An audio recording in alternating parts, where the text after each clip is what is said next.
Question में बोल रहे देखिए rainbow is formed due to, rainbow जो होते हैं ये किस लिए होता है? So rainbow is formed due to dispersion. तो इस क्वेश्चन का करेक्ट आंसर हो जाएगा आपका ऑप्शन 4 डिस्पर्शन।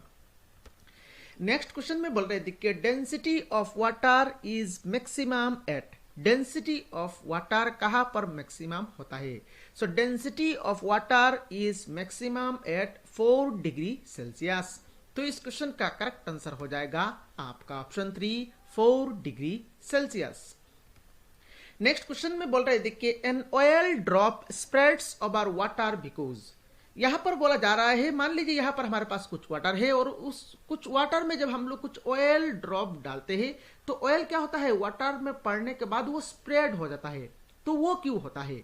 वो होता है because surface tension of oil is much smaller than that of water. तो इस क्वेश्चन का करेक्ट आंसर हो जाएगा आपका ऑप्शन 4। नेक्स्ट क्वेश्चन में बोल रहे देखिए alternating current is converted into direct current by a, मतलब अल्टरनेटिंग करंट को डायरेक्ट करंट में कौन कन्वर्ट करता है? सो फ्रेंड्स अल्टरनेटिंग करंट को डायरेक्ट करंट में कन्वर्ट करता है आपका रेक्टिफायर। तो इस क्वेश्चन का करेक्ट आंसर हो जाएगा आपका ऑप्शन 4 रेक्टिफायर। नेक्स्ट क्वेश्चन इसका उल्टा, डायरेक्ट करंट को अल्टरनेटिंग करंट में कौन कन्वर्ट करता है? सो डायरेक्ट करंट को अल्टरनेटिंग करंट में कन्वर्ट करता है आपका इन्वर्टर। तो इस क्वेश्चन का करेक्ट आंसर हो जाएगा आपका ऑप्शन 2 इन्वर्टर। नेक्स्ट क्वेश्चन में बोल रहे देखिए as a train approaches us the frequency of its whistle increases, this phenomenon is explained by, मतलब ट्रेन अगर हमारे पास जब आता है अप्रोच करता है हमारे तरफ तब यहां पर फ्रीक्वेंसी ऑफ व्हिसल क्या होता है इंक्रीज हो जाता है।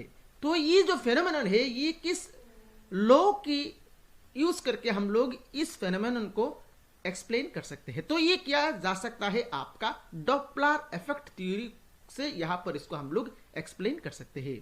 तो इस क्वेश्चन का करेक्ट आंसर हो जाएगा आपका option 2 Doppler effect. Next question में बोल रहे देखिए which among the following is the best conductor of electricity, इनमें से कौन सा आपका बेस्ट कंडक्टर ऑफ इलेक्ट्रिसिटी है? तो friends best conductor of electricity है आपका इनमें से सिल्वर। तो इस क्वेश्चन का करेक्ट आंसर हो जाएगा आपका ऑप्शन 3 सिल्वर।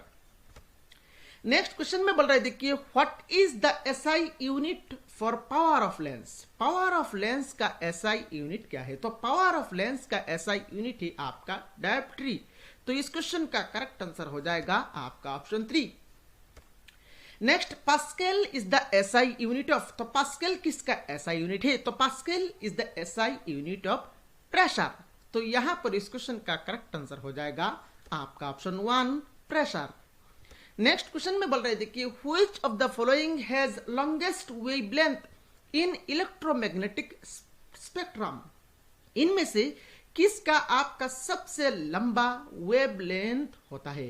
तो फ्रेंड्स इनमें से आपका रेडियो वेव्स जो होते हैं उन रेडियो वेव्स का ही सबसे लंबा वेवलेंथ होता है। तो इस क्वेश्चन का करेक्ट आंसर हो जाएगा आपका ऑप्शन 2। नेक्स्ट क्वेश्चन में बोल रहे देखिए Raman effect is related to, Raman effect ये किससे रिलेटेड है? So Raman effect is related to scattering of light. तो इस क्वेश्चन का करेक्ट आंसर हो जाएगा आपका option 3 scattering of light. Next question काफी इंपॉर्टेंट क्वेश्चन है which element is present in all acids, इनमें से कौन सा एलिमेंट सभी एसिड्स में पाया जाता है? तो इनमें से आपका हाइड्रोजन जो एसिड्स है ये आपका सभी हाइड्रोजन जो एलिमेंट है ये सभी एसिड्स में पाया जाता है। तो इस क्वेश्चन का करेक्ट आंसर हो जाएगा आपका ऑप्शन 3 हाइड्रोजन। नेक्स्ट क्वेश्चन में बोल रहे देखिए what is the term Agmark used for, Agmark किस लिए यूज्ड किया जाता है? तो the term Agmark used for grading various agricultural commodities. तो इस क्वेश्चन का करेक्ट आंसर हो जाएगा आपका ऑप्शन 1। नेक्स्ट क्वेश्चन में बोल रहे देखिए the commonly used washing soda is, commonly जो हम लोग वॉशिंग सोडा यूज करते हैं वो क्या होता है? So the commonly used washing soda is sodium carbonate. तो इस क्वेश्चन का करेक्ट आंसर हो जाएगा आपका option 2 sodium carbonate. Next question में बोल रहे देखिए the sound waves in the Audible range have frequencies in the range of, जो हम लोग साउंड सुनते हैं उसका ऑडिबल रेंज क्या है? तो उसका ऑडिबल रेंज है आपका 20 हर्ट्ज टू 20,000 हर्ट्ज। तो इस क्वेश्चन का करेक्ट आंसर हो जाएगा आपका ऑप्शन 1। नेक्स्ट क्वेश्चन में बोल रहे हैं, देखिए which of the following gas is mainly responsible for the green house effect. काफी इंपॉर्टेंट क्वेश्चन है एग्जाम के लिए। इनमें से कौन सा गैस आपका ग्रीन हाउस इफेक्ट के लिए रेस्पॉन्सिबल है? तो उस गैस का नाम है आपका कार्बन डाइऑक्साइड। तो इस क्वेश्चन का करेक्ट आंसर हो जाएगा आपका option 4 carbon dioxide. Next question में बोल रहे हैं, देखिए which of the following element is good conductor of heat but bad conductor of electricity. इनमें से कौन सा एलिमेंट आपका हीट के लिए गुड कंडक्टर है पर इलेक्ट्रिसिटी के लिए बैड कंडक्टर है? तो उस एलिमेंट का नाम है आपका मिका। तो इस क्वेश्चन का करेक्ट आंसर हो जाएगा आपका ऑप्शन 4 मिका। नेक्स्ट क्वेश्चन में बोल रहे हैं, देखिए hydrochloric acid is also known as. Hydrochloric acid को क्या कहा जाता है?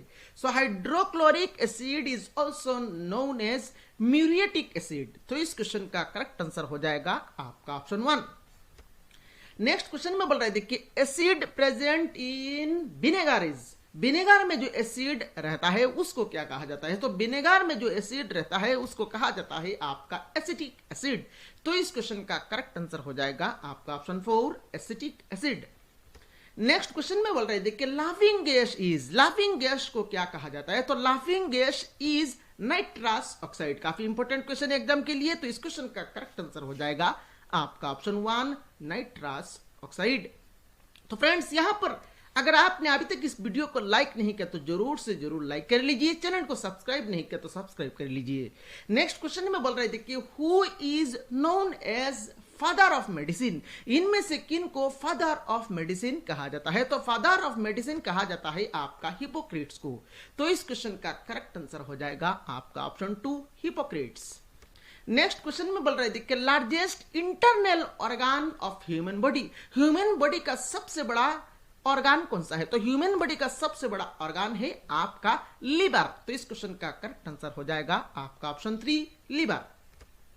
नेक्स्ट क्वेश्चन में बोल रहे हैं, देखिए human cell have how many pairs of chromosomes. Human cell में कितने पेयर्स ऑफ क्रोमोसोम्स रहता है? तो यहां पर पेयर्स पूछा गया है, तो यहां पर इस क्वेश्चन का करेक्ट आंसर हो जाएगा आपका ऑप्शन 1 23। ह्यूमन सेल में टोटल 23 पेयर्स ऑफ क्रोमोसोम्स रहता है। तो इस क्वेश्चन का करेक्ट आंसर हो जाएगा आपका ऑप्शन 1 23। नेक्स्ट क्वेश्चन में बोल रहे हैं, देखिए study of blood is called. Study of blood is called, इसको क्या कहा जाता है? ब्लड को स्टडी करने को क्या कहा जाता है? तो ब्लड को स्टडी करने को कहा जाता है आपका हीमाटोलॉजी। तो इस क्वेश्चन का करेक्ट आंसर हो जाएगा आपका ऑप्शन 1 हीमाटोलॉजी। नेक्स्ट क्वेश्चन में बोल रहे हैं, देखिए typhoid fever is caused by. Typhoid fever किसके कारण होता है? So typhoid fever is caused by bacteria. तो इस क्वेश्चन का करेक्ट आंसर हो जाएगा आपका ऑप्शन 2 बैक्टीरिया। नेक्स्ट क्वेश्चन में बोल रहे हैं, देखिए normal blood pressure of human is. Human का नॉर्मल ब्लड प्रेशर क्या है? तो ह्यूमन का नॉर्मल ब्लड प्रेशर है आपका 120/80। तो इस क्वेश्चन का करेक्ट आंसर हो जाएगा आपका ऑप्शन 1 120/80। नेक्स्ट क्वेश्चन में बोल रहे हैं, देखिए Which part of the cell is power house of the cell? इनमें से कौन सा सेल को आपका पावर हाउस ऑफ सेल कहा जाता है? तो power of house of cell कहा जाता है आपका माइटोकॉन्ड्रिया को। तो इस क्वेश्चन का करेक्ट आंसर हो जाएगा आपका ऑप्शन 4 माइटोकॉन्ड्रिया। तो फ्रेंड्स, इस वीडियो में सिर्फ इतना ही। फ्रेंड्स, अगर आपने अभी तक अपना प्यारा चैनल को सब्सक्राइब नहीं किया तो जरूर से जरूर सब्सक्राइब करिए। इस चैनल को जरूर से जरूर अपने फ्रेंड्स के साथ इस चैनल के बारे में बात कीजिए। वीडियो को लाइक करें। वीडियो कैसा लगा नीचे कमेंट बॉक्स में कमेंट करके बताएं। Thank you friends for watching this video.